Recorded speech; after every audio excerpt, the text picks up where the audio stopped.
जी, आपने मुझे जो श्री अनुराग ठाकुर जी ने महामहिम राष्ट्रपति जी के अभिभाषण पर धन्यवाद प्रस्ताव रखा है, उसमें बोलने के लिए समय दिया है। इसके लिए मैं आपका बहुत आभारी हूँ और अध्यक्ष महोदय को भी मैं बधाई देना चाहता हूँ कि उनका दूसरा कार्यकाल बहुत ही बेहतर और पिछले कार्यकाल से भी बेहतर होने वाला है। उनकी छत्र छाया में पक्ष विपक्ष और देश की प्रगति की बात को बहुत अच्छे तरीके से पहले भी ले गए हैं, आगे भी हम ले जाने वाले हैं। मैं भारत की जनता का आभार व्यक्त करता हूं, जिन्होंने हमारे यशस्वी माननीय प्रधानमंत्री श्री नरेंद्र मोदी जी के नेतृत्व में तीसरी बार स्थिर और स्पष्ट बहुमत की सरकार देश को दी है। मैं उत्तराखंड की जनता एवं नैनीताल उधम सिंह नगर की जनता का भी विशेष आभार प्रकट करता हूं कि उन्होंने मुझे दूसरी बार इस सदन में सेवा करने के लिए भेजा है। मान्यवर, लोकतंत्र पक्ष और विपक्ष होता है। विपक्ष का काम आई ओपनर का होता है और जो सत्ता में है वो कहीं अगर ऐसी बात होती है तो हम लोग उसको संशोधन करते हैं। कभी कोई यहाँ बैठता है, कभी कोई वहाँ बैठता है। लेकिन मान्यवर, अगर एक टायर भी पंचर होता है तो फिर लोकतंत्र की गाड़ी डगमगाती है। क्या ज़माने होते थे हंसी ठिठोली के। हमने माननीय अटल बिहारी वाजपेयी जी के ज़माने को भी सुना है, सुषमा स्वराज जी को भी सुना है। 71 में अटल जी ने कहा था, प्रधानमंत्री जी आगे बढ़ो, आगे बढ़ो, देश रहेगा तो हम तब रहेंगे, चुनाव तो 10-15 दिन में हो जाएगा, मर्यादा में रहते हुए हम एक दूसरे के ऊपर जो भी छीटाकशी करेंगे वो कर लेंगे लोकतंत्र की परिधि में। लेकिन यहाँ तो आज हद हो गई है, हद। पत्नी भी विपक्ष में हो सकती है, पति दूसरे दल में हो सकते हैं, भाई भाई दूसरे दल में है, बेटा और पिता भी अलग अलग दलों में होते हैं। लेकिन मान्यवर, मर्यादाएं कभी नहीं टूटती हैं, मर्यादा अपनी जगह रहती है। मान्यवर, यहाँ मैं देख रहा हूँ कि नेता प्रतिपक्ष, आज नहीं मुझे भी 5 साल पहले देखते हुए हुआ है कि मर्यादाएं तहस नहस। अरे हम उस देश के हैं जहां राम है, शिव है, हमारी मर्यादाओं के लिए वनवास चले गए, पिता की आज्ञा मानी। यहाँ तो बात ही नहीं होती, किस तरह से बोलते हम। मैं एक वीडियो देख रहा था, ये नरेंद्र मोदी अब देखेगा, नहीं जीतेगा। क्या है भाई, पिता के तुल्य होंगे, भाई के तुल्य होंगे, बड़े भाई के तुल्य होंगे, ये कोई बोलने का तरीका है? आप खूब बोलिए सरकार के खिलाफ, ये छूट है हर एक को, लेकिन मर्यादा, लैंग्वेज ठीक सी हो। अब कल ही देखिए मान्यवर, कितना अच्छा चल रहा था, हम संविधान बचाते हैं, हम संविधान बचाते हैं। ठीक है, संविधान बचाया तो 1975 भी तो याद होगा, जून को नाखून उखाड़ दिए, विपक्षी दलों को गिरफ्तार कर दिया, भूखों मार दिया, लोगों की आंतें सूज गई, कई लोग सालों सालों तक बीमार रहे, अंततः तो वह संसार छोड़ के चले गए। ये संविधान बचाया आपने, और आज आप कौन सा संविधान बचा रहे हैं? क्या बोल रहे हैं आप किसको खुश करना चाहते हैं हिंदुओं को गाली देके? ये तो साफ होना चाहिए, आखिर क्या बात है, हिंदुओं से नफरत क्या है? मान्यवर, मैं आपसे इतना ही कहना चाहता हूं, क्या हिंदू हिंसक हैं? कहीं किसी पर झपटे हैं? वसुधैव कुटुंबकम किसने दिया है? कौन कहते हैं वसुधैव कुटुंबकम? मान्यवर, ये हमारा है, हमारे सनातनी का अपना स्लोगन है, और हमने one earth, one family, one future हमने कहा है। मान्यवर, हमारे लोगों ने कहा है। आज तो अब इसको G20 में पूरे विश्व ने ले लिया है, सबने अपना लिया है। आखिर हम कहाँ जा रहे हैं? हमको विदेशों में सभी जगह मदर ऑफ डेमोक्रेसी कहा जाता है। यही है मदर ऑफ डेमोक्रेसी? हम अपने माता पिता, बड़े भाई, अपने बहनों से बोलना तक ठीक से नहीं करते हैं। नेता सदन पवित्र एक ओहदा है, नेता प्रतिपक्ष भी पवित्र ओहदा है, दोनों मिलकर लोकतंत्र की गाड़ी को ले जाते हैं। नेता सदन जब कोई बात कहते हैं, किस तरह से उन पर आरोप लगाए जाते हैं, तू तड़ाक गरियाया जाता है, क्या नहीं कहा गया, खूनी से लेकर क्या क्या नहीं आरोप लगाए गए। वो तो मैं माननीय प्रधानमंत्री जी को धन्यवाद देता हूं, कभी भी अपनी वाणी से कहीं पर अपना वाणी संयम नहीं खोया, सब चीज देखते हैं। मान्यवर, फिर आप देखिए, क्या हिंदू हृदय सम्राट पूज्य शिवाजी महाराज हिंसक थे?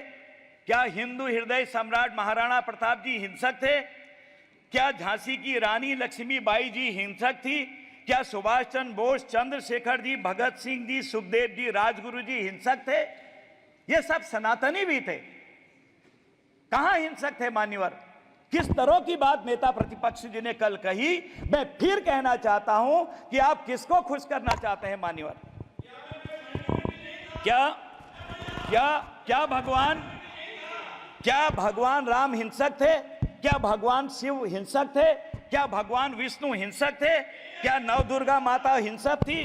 क्या भगवान कृष्ण हिंसक थे? ये जब समय, देश, काल, परिस्थिति पर हर जगह देश को बचाने के लिए, समाज को बनाने के लिए, देशपाल परिस्थिति पर हमारे धर्म ग्रंथों में जो सबको बराबर सम्मान देते हैं, यदा यदा ही धर्मस्य ग्लानिर्भवति भारत कहा है।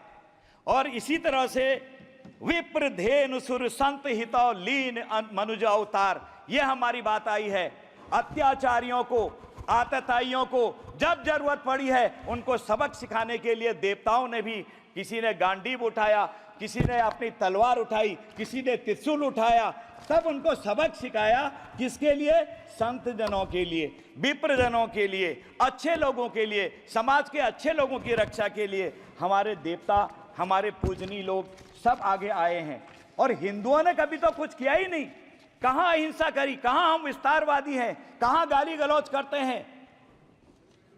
कहीं पर भी हिंदू, कहीं पर, अभी आपको कविता सुना दी अटल जी की, मैं दोहराना नहीं चाहता हूं, एक भी बता दे मक्खी भी मारने के लिए कहीं गया हो हिंदू।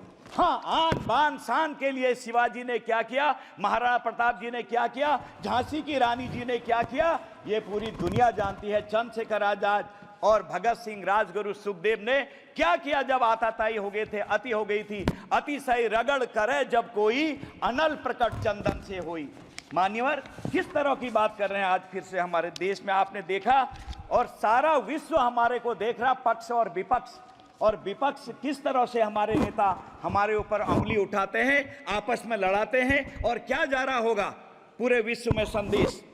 हमने उन लोगों का साथ दिया मान्यवर, भारत तेरे टुकड़े होंगे इंशा अल्लाह, इंशा अल्लाह, भारत तेरी बर्बादी तक जंग रहेगी जारी। उनके वहां जाके पीठ थपथपाई है हमारे विपक्ष के साथियों ने, हमारे नेता प्रतिपक्ष उसमें खुद खड़े हुए थे उस समय। ये कोई तरीका है मान्यवर? आखिर कैसे हम लोग एक बनेंगे, कैसे हम आगे जाएंगे? गाली गलौज देने के लिए माननीय प्रधानमंत्री जी को विदेश में दी, एक बंधु कांग्रेस के नेता पाकिस्तान के अंदर गए। अरे ये हमारी बहुत बड़ी डिग्निटी, बहुत बड़ा पवित्र पद होता है, चाहे किसी पार्टी, किसी दल का हो। हम विदेश में जाके कभी भी ऐसा नहीं कह सकते हैं, पूजनीय है, हमारे देश की साख खराब होती है। और आज विदेश में जब जाते हैं, हम कोई पार्टी की हैसियत से नहीं जाते हैं, हम जाते हैं भारत के नागरिक की हैसियत से। जब पूछते हैं where from you, I am from India, oh Modi ji का कंट्री का है, वेलकम वेलकम वेलकम। चाहे कांग्रेस हो, भाजपा हो, बसपा हो, सबका वेलकम होता है। आखिर कहां जा रहे हैं हम मान्यवर? देखिए, गलवान में पड़ोसी को ऐसा सबक सिखाया जिससे दुनिया हिल गई। और आपने देखा सर्जिकल स्ट्राइक, एयर स्ट्राइक करके अंदर तक घुस गए, दुनिया हिल गई। लेकिन हमारे विपक्ष के लोगों ने वही सवाल उठाए, वही प्रश्न पूछे कि जो पाकिस्तान ने पूछे थे। आखिर हम क्या कहना चाहते हैं? आपने देखा अभिनंदन को तुरंत भारत भेज दिया। पहली बार हुआ कि 24 घंटे के अंदर अभिनंदन को भेजना पड़ा भारत में। ये एक देखने की बात है कि कहां हम जा रहे, क्या हमारे वहां हो रहा है। हमारा विपक्ष में खुलेआम कहना चाहता हूं, अगर अमर्यादित भाषा हो तो मानिए और निकाल दीजिए। बचकाना है, ना समझदार है, बेवफा है। मैं खुलेआम आरोप लगाना चाहता हूं विपक्ष पर। बात करने का तरीका नहीं है। आप मणिपुर की बात करते हैं, किसकी देन है? मैं नहीं बोलूंगा उस पर कुछ भी, क्योंकि बहुत कुछ पहले बोल दिया गया है। Hit and run, hit and run, ये कांग्रेस का, विपक्ष का अपना एक तकिया कलाम है, मारो और भागो।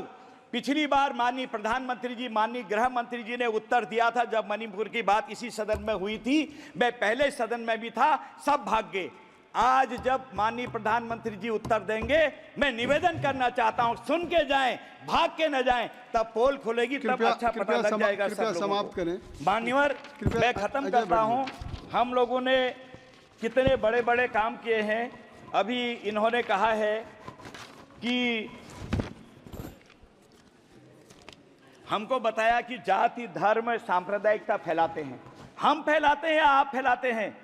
कोरोना के दौर में जो 3-3 वैक्सीन मुफ्त में लगाई गई, किसी देशवासी से जाति धर्म वर्ग पूछा गया? 80 करोड़ लोगों को जो मुफ्त राशन दिया जा रहा है, 5 साल तक और देंगे, क्या जाति धर्म वर्ग पूछा जा रहा है? आयुष्मान भारत योजना में 5 लाख रुपए का इलाज जो किया जा रहा है, क्या जाति धर्म वर्ग पूछा गया? मुफ्त आवास जो दिए गए हैं, क्या जाति धर्म वर्ग पूछा गया? मान्यवर, ये सब एक कहने की बात है, हम लोगों ने कहीं पर भी कभी देखा ही नहीं। सबको बराबरी का समान दर्जा हमारे माननीय प्रधानमंत्री ने दिया है। चंद्रयान में हम पहुंच गए, आदित्य एल आज हमारा चित्र ले रहा है। राम मंदिर में कैकेयी माता के वरदान पर मात्र 14 साल का आपको पता है कि वनवास दिया था। हमारे विपक्ष और कांग्रेस ने तो 500 साल तक भगवान राम को वनवास दिया, और जब मोदी जी आए तब वनवास खत्म हुआ। आज वो गद्दी पर बैठे हैं। कौन सी ऐसी चीज है मान्यवर, धन्यवाद जो मान्यवर आपका समय नहीं, हम आप कहेंगे तो मैं बैठ जाऊंगा। एक मिनट और कह दीजिए। एक मिनट और देता हूं मान्यवर, शुरुआती हो रही है अभी। मान्यवर, आपके दल मॉर्गन स्टैनली ने अर्थव्यवस्था में हम आगे हैं, जल में, थल में, नभ में हम आगे हैं। विदेशी मुद्रा का भंडार भरा है, स्वदेशी मुद्रा का भंडार भरा है। हमारी पर कैपिटा इनकम हमारी आगे आ रही है। देश में 10 सालों में कायाकल्प हो गया है। ये विपक्ष को अच्छा नहीं लग रहा है। दुनिया के जाने माने अर्थज्ञ मॉर्गन स्टैनली ने 2004 से 10 की रिपोर्ट में कहा है कि भारत की अर्थव्यवस्था गिरती हुई है। आप सब जानते हैं मान्यवर, उन्होंने साफ साफ बोला है। लेकिन 2014 से 23 की ही रिपोर्ट आई उन्हीं की कि आज अर्थव्यवस्था बहुत तेजी से आगे बढ़ने वाली है।